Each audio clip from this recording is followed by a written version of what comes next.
अस्सलाम वालेकुम। कल जो कुछ कराची में हुआ, कल जो इस अल्ताफ हुसैन ने जो बकवास की, जो कुछ बका, उस पर हम इतना हैरान क्यों हैं? ये इस तरह की बकवास उसने क्या पहली दफा की है? वो कब से करता आ रहा है, लेकिन हम लोगों की आंखों, हम लोगों के दिमाग, हम लोगों की अक्ल पे पट्टियां बंधी हुई हैं।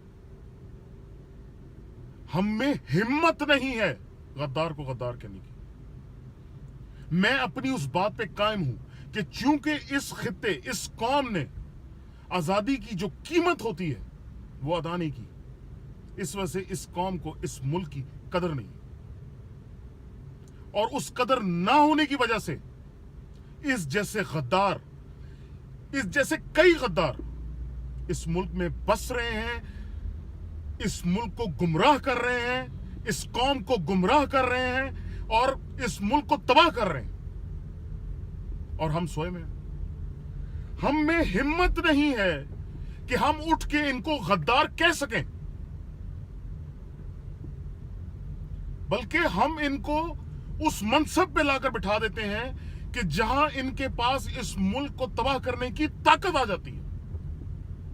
मैं फिर कहता हूं, मेरा मातम करने का जी चाहता है। ये सुअर, मैं लैंग्वेज के लिए माजरत चाहता हूं, लेकिन ये वाकई ये सुअर इस मुल्क को तबाह करने के लिए निकले हैं। पाकिस्तानियों, बस करो, 70 साल हो गए, अब समझ जाओ। किसी एक बंदे से बोझ रखने की खातिर दूसरे की गद्दारी को मत इग्नोर करो, मत नजरअंदाज करो। अगर इमरान इसको 10 साल से, 20 साल से इसको गद्दार, इसको एजेंट कह रहा था, तो भूल जाओ कि कौन कह रहा है। ये देखो क्या कह रहा है। वक्त ने साबित किया कि जो इमरान 20-25 साल से पीट रहा है वो सच है। ये इस मुल्क की जड़ें खोखली कर रहे हैं। कहां जाओगे अगर ये मुल्क खत्म हो गया तो?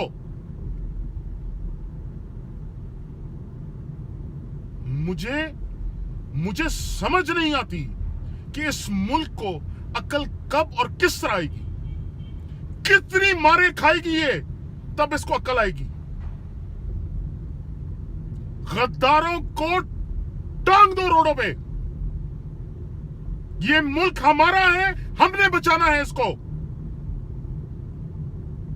हमारा है, हमारे बच्चों का है।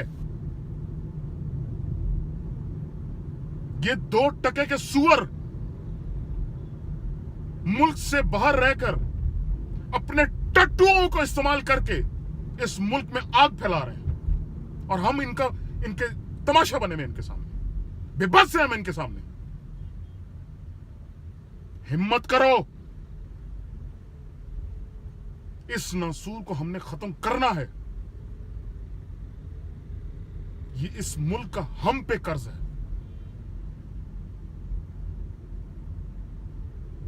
ये हमारे बच्चों का हम पे कर्ज है।